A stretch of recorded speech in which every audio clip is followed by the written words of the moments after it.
सुमुखं सुहृदं सुलभं सुखुदं स्वनुजं च सुखाय ममोकशरम्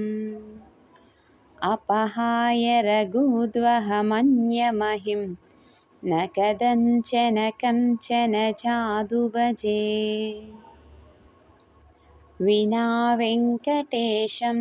ननादो ननाथ सदा वेङ्कटेशं स्मरामि स्मरामि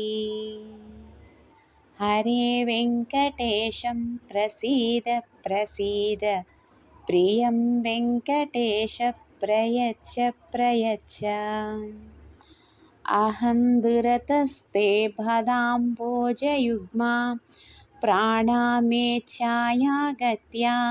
सेवां करोमि सकृच्छेवाया नित्या सेवां फलं त्वं प्रयच्छ प्रयच्छ प्रभो वेङ्कटेश।